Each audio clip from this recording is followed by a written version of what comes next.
Ya. Assalamualaikum warahmatullahi wabarakatuh. Bismillahirrahmanirrahim. Alhamdulillahi rabbil alamin. Wabihi nasta'in ala umurid dunya waddin. Wassalatu wassalamu ala ashrafil anbiya'i wal mursalin, Nabiyyina Muhammadin wa ala alihi wa ashabihi ajma'in. Amma ba'du. Bapak dan Ibu guru Madrasah Sanawiyah Negeri 3 Kota Bekasi, Bapak dan Ibu tata usaha, tenaga pendidik dan kependidikan, seluruh sivitas Madrasah Sanawiyah Negeri 3 Kota Bekasi yang kami banggakan, dan anak-anakku sekalian, peserta didik baru di Madrasah Sanawiyah Negeri 3 Kota Bekasi.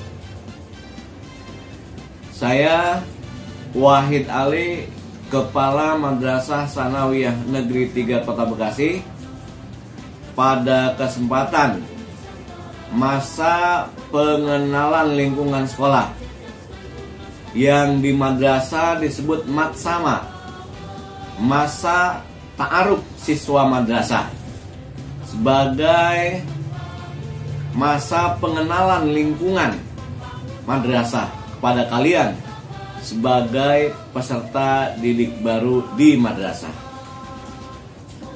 Pada kesempatan ini saya akan menyampaikan materi dalam MPLS ini atau dalam matsama ini tentang visi, misi, dan sekilas tentang sejarah perkembangan madrasah.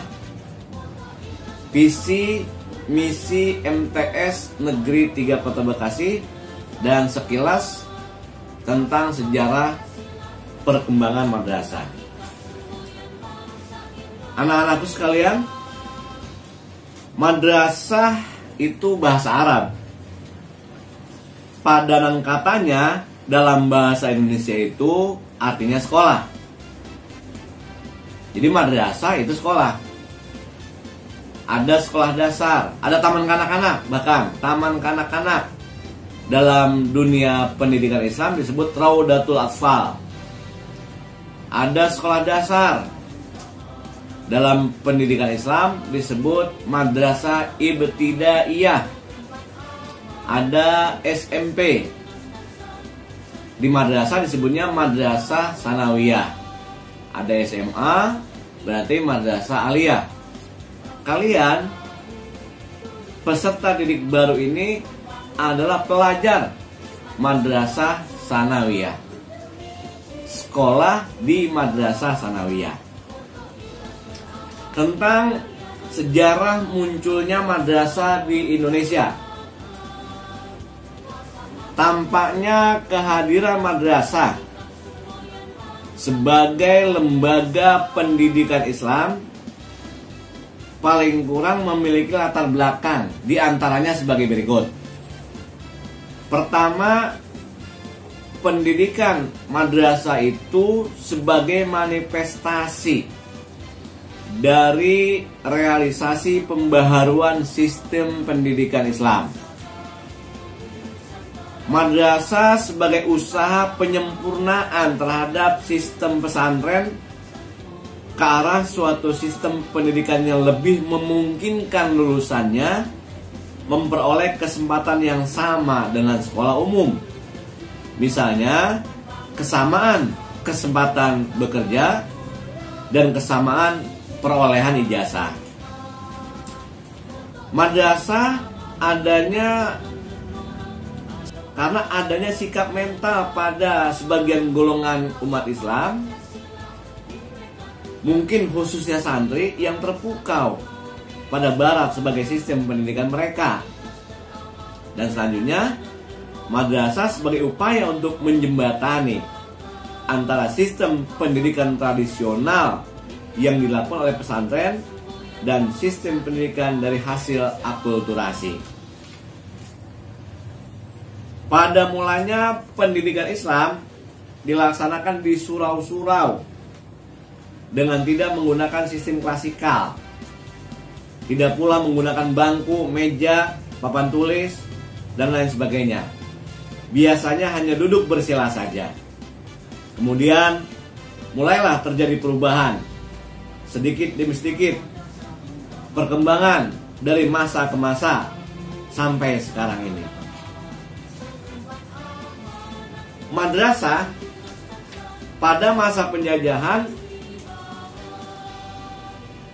dipandang sebelah mata oleh pemerintah kolonial Belanda. Jadi pendidikan Islam pada masa itu hanya dipandang sebelah mata, karena mereka merasa tidak perlu dan tidak ada gunanya untuk melakukan sesuatu. Karena pendidikan Islam pada masa itu dianggap sebagai pendidikan moral keagamaan yang mengagungkan rasa intuitif, yang memberikan sumber semangat perjuangan bagi rakyat. Dan tentu saja oleh Belanda kolonial penjajah pada waktu itu tidak menguntungkan buat mereka. Lalu pada masa awal kemerdekaan, tidak dengan sendirinya madrasah dimasukkan ke dalam sistem pendidikan nasional. Madrasah memang tetap hidup, tetapi tidak memperoleh bantuan sepenuhnya dari pemerintahan. Adanya perhatian pemerintah baru diwujudkan dengan PP nomor 33 tahun 1949 dan PP nomor 8 tahun 1950 yang sebelumnya telah dikeluarkan PMA nomor 1 tahun 1946, nomor 7 tahun 1952, nomor 2 tahun 1960, dan terakhir nomor 3 tahun 1979 tentang pemberian bantuan kepada madrasah. Ditinjau dari segi jenis madrasah, berdasarkan kurikulum dapat dibagi menjadi 3 jenis, yaitu ada yang namanya madrasah diniyah, ada madrasah SKB 3 Menteri, dan yang terakhir ada madrasah pesantren. Madrasah diniyah adalah satu bentuk madrasah yang hanya mengajarkan ilmu-ilmu agama atau diniyah. Kemudian madrasah SKB 3 Menteri berarti madrasah yang didasarkan pada surat keputusan bersama 3 menteri, yaitu Menteri Dalam Negeri, Menteri Pendidikan, dan Menteri Agama. Selanjutnya, madrasah yang disebut sebagai lembaga pendidikan atau sekolah umum yang berciri khas keagamaan mempunyai ciri-ciri khas, ciri-ciri tersendiri yang kemudian boleh kita sebut sebagai ciri-ciri pendidikan madrasah. Di antara ciri-ciri itu adalah yang pertama, tentang mata pelajaran keagamaan yang dijabarkan ke dalam beberapa mata pelajaran. Jadi materi PAI begitu. Kalau di sekolah umum disebutnya PAI, pendidikan agama Islam bagi yang beragama Islam.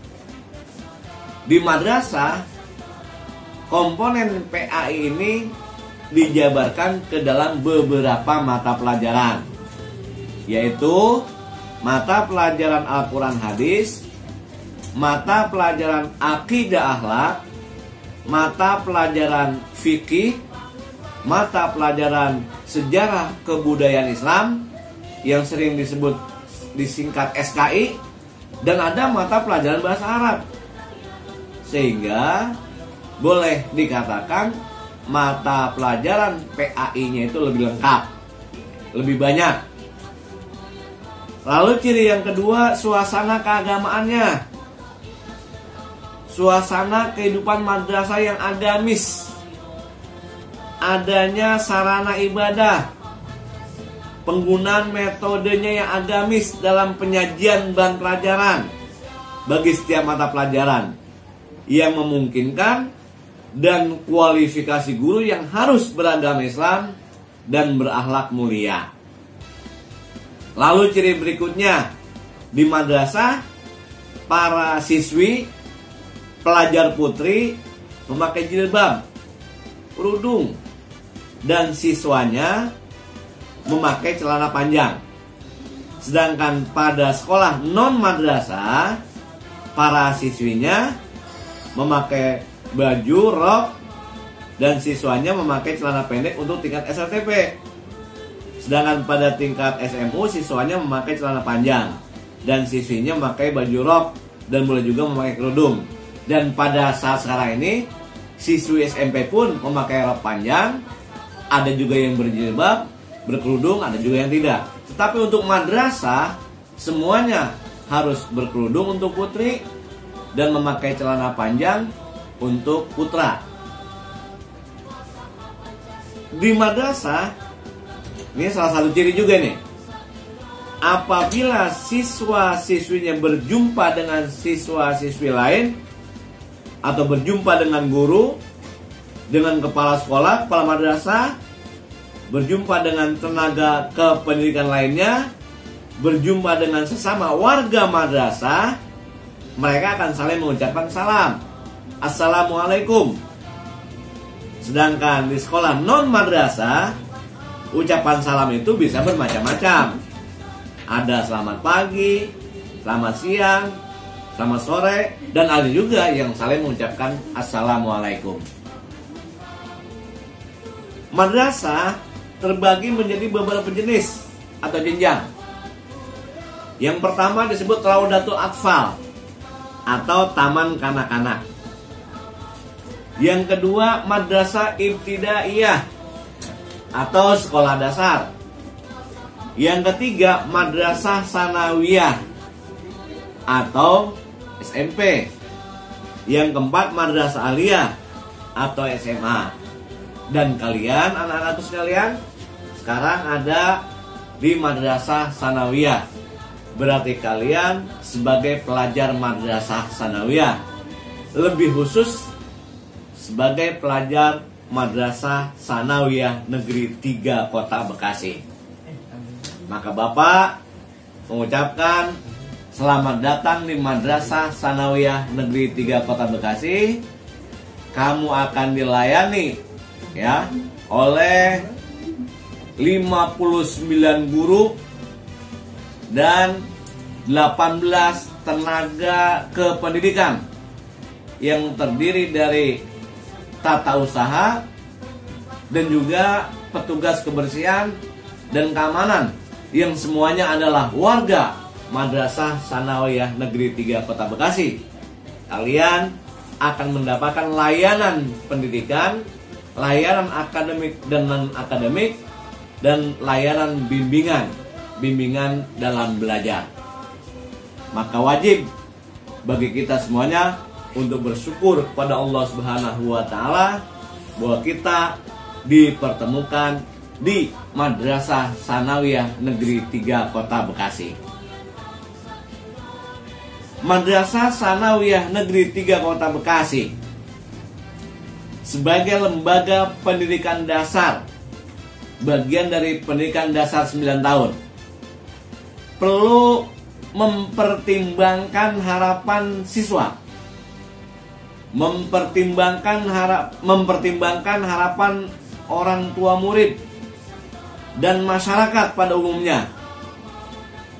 Maka Madrasah Sanawiyah Negeri 3 merumuskan visinya untuk merespon perkembangan dan tantangan masa depan dalam ilmu pengetahuan dan teknologi di era informasi dan globalisasi yang sangat cepat.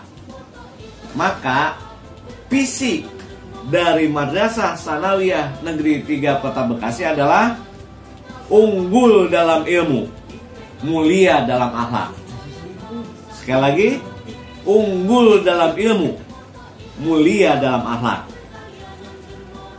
Madrasah Sanawiyah Negeri 3 Kota Bekasi memilih visi ini untuk tujuan jangka panjang jangka menengah, dan jangka pendek. Visi ini menjiwai warga madrasah kita untuk selalu mewujudkannya dalam setiap saat dan berkelanjutan dalam mencapai tujuan madrasah. Dan visi ini mencerminkan profil dan cita-cita madrasah yang berorientasi ke depan dengan memperhatikan potensi kekinian sesuai dengan norma dan harapan masyarakat, ingin mencapai keunggulan, baik keunggulan akademik maupun non-akademik, juga mendorong semangat dan komitmen seluruh warga madrasah, mendorong adanya akhlak budi pekerti yang lebih baik, dan mengarahkan langkah-langkah strategis berupa misi yang dikembangkan di madrasah. Maka untuk mencapai visi tersebut dilakukan rumusan suatu misi berupa kegiatan-kegiatan jangka panjang dengan arah yang jelas. Dan berikut ini merupakan misi yang dirumuskan berdasarkan visi di atas. Sekali lagi, visi kita adalah unggul dalam ilmu, mulia dalam akhlak.